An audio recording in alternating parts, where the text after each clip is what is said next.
Jana with Pearl Together, and I'm here with, you guessed it, my white-haired knitting compatriot, also my mother. Aider and abetter. Yeah, introduce yourself. I'm Carol. My mom. You can, Knitter Mom. You can call her Knitter Mom.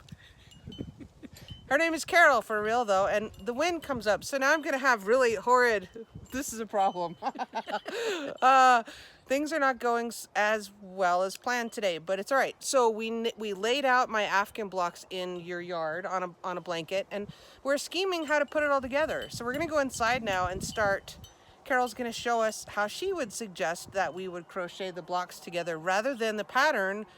The pattern calls for this whip stitch nonsense, but we're not gonna do that. So let's go. We're the boss of our knitting. We are the bosses of our knitting. Damn right. Okay, here we go.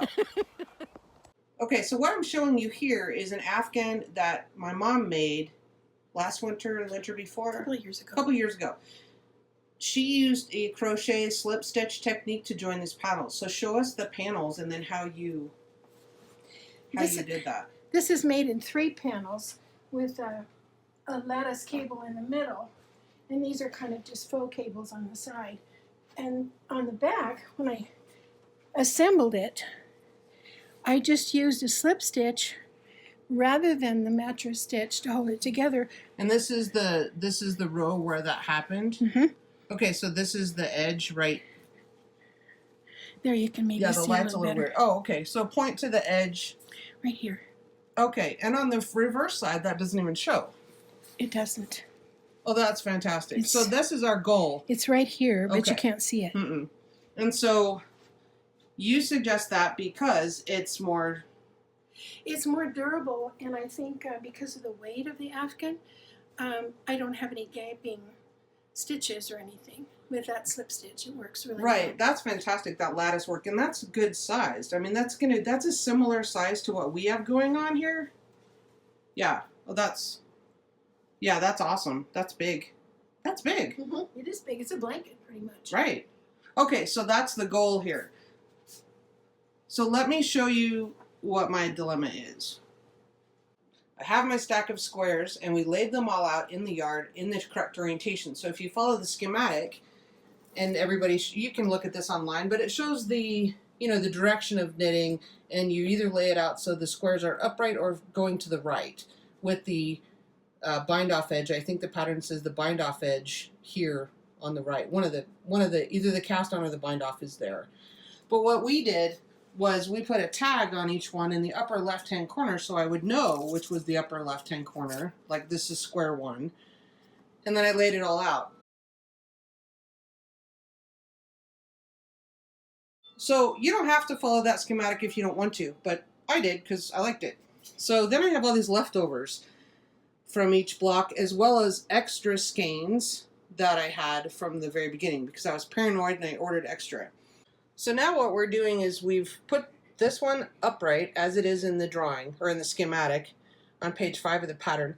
And this is block number 2 and it's going this direction. So we're going to pin the edges together and line everything up. But my dilemma is which yarn to use to crochet, slip stitch, crochet those two together. Now I am not a crochetist, crocheteer, Perhaps. I don't know what the correct term is for that. I am not one.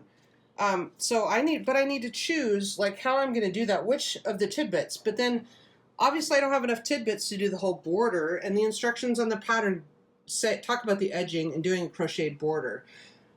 So you're going to have to decide whether you want to use tidbits or whether you have maybe a whole different color, contrasting color that you want to use for your border as opposed to attaching. But Carol is going to show us how she would suggest attaching those. I would suggest that you arrange these in columns so that you would put this column together first, this.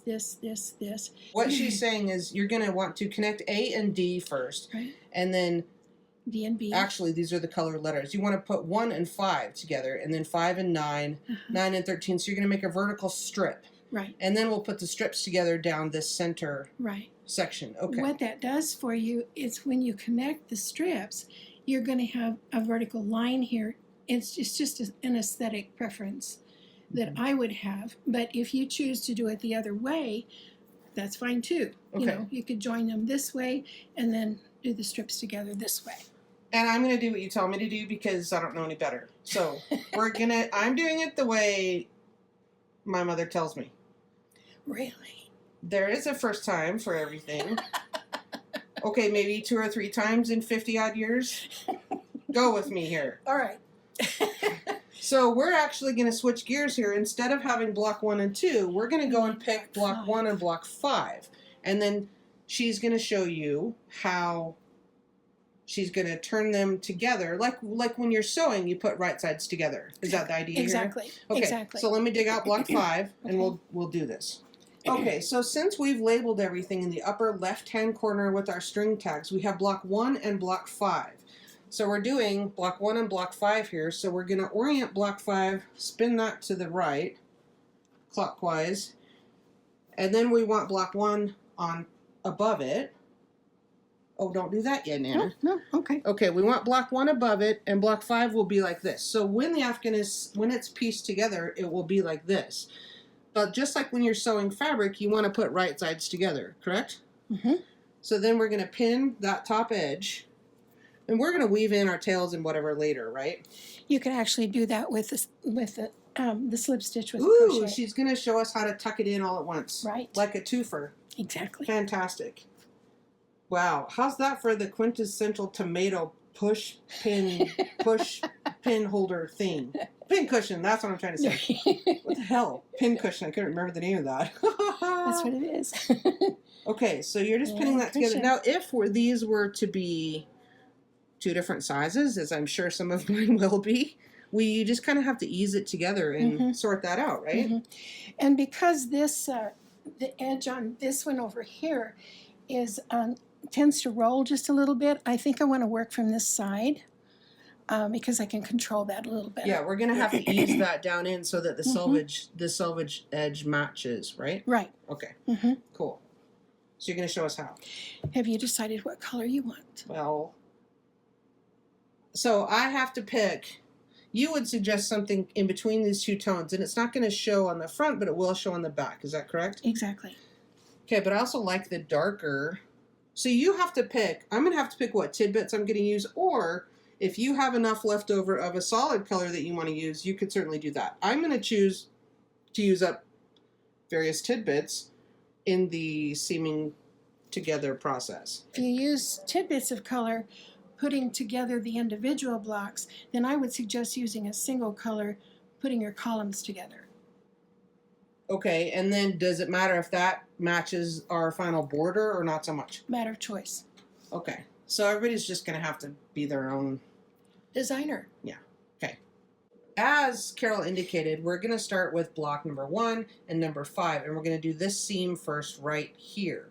So we've laid that out, block number 1 and block number 5, and this is the seam we're going to work on. So she's going to pin this together the way it is, and then we're going to pick it up and turn it around because this block is turned sideways, which with the direction of knitting pointing to the right.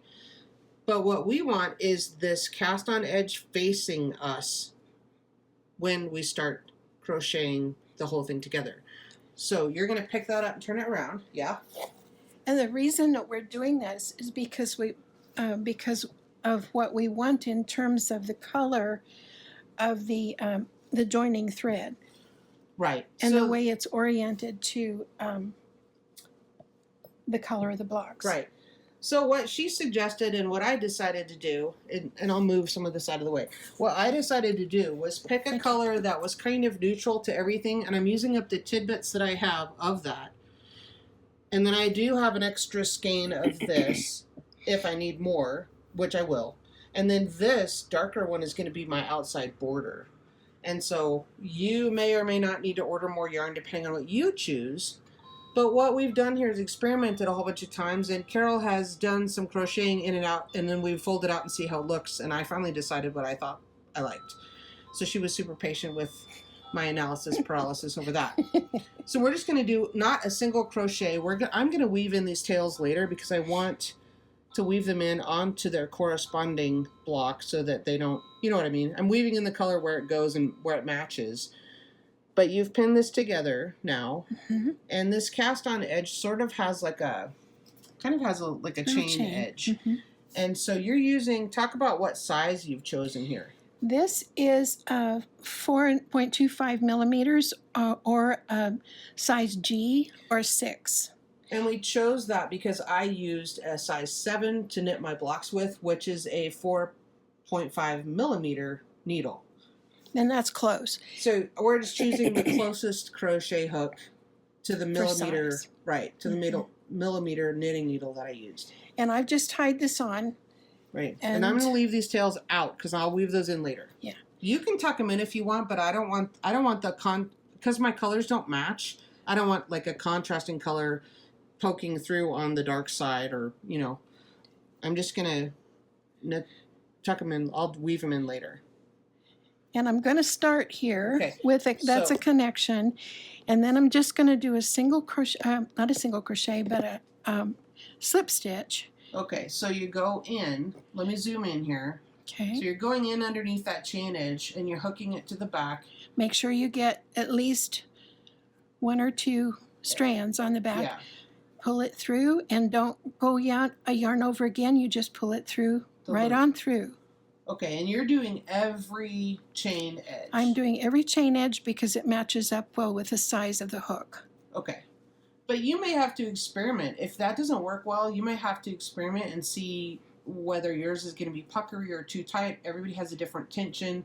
You know, we talk all the time about tension and swatching, and this is the same kind of thing, where you're going to have to decide what you think looks best and works best for the yarn you chose and the way that you crochet.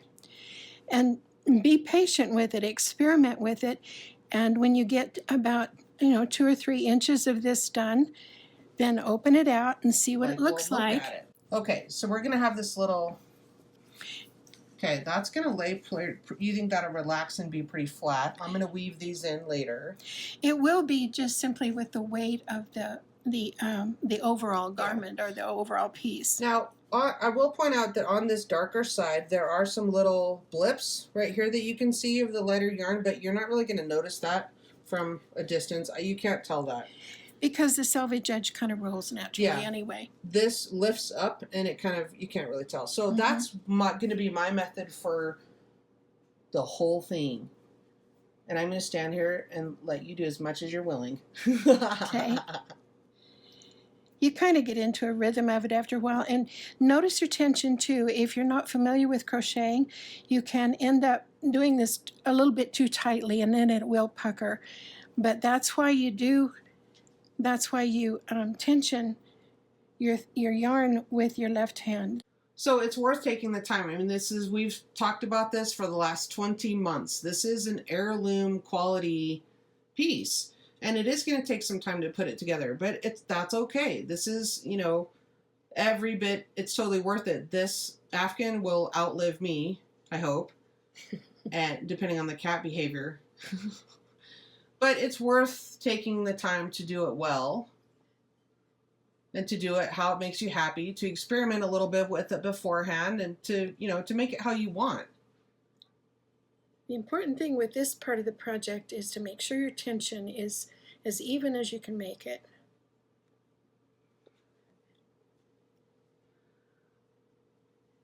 So I wonder how long I'll sit here and how much of this you'll do for me. Not that long. Not that long. Well, Carol, thanks for showing us. You're so very welcome. Thanks for showing us how to do this, and we'll have to. I'll keep you updated and show you how it's going, and I'll watch for pictures when mine's done. It's gonna be a while. Okay, now this is me awkwardly trying this. Oh my word! So I'm going in under this next chain edge and poking through the other one wherever it matches up. Draw that through, and don't do a yo. No yos. And then just take that through the initial one.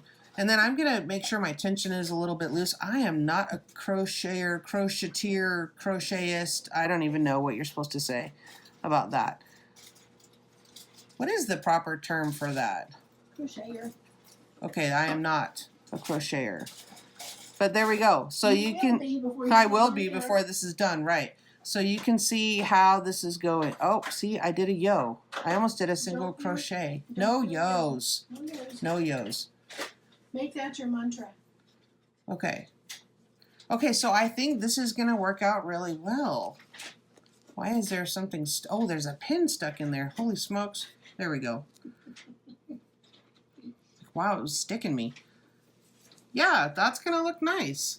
And that's good and sturdy. That sure beats a whip stitch or a mattress stitch for sure. I think that's going to be a winner.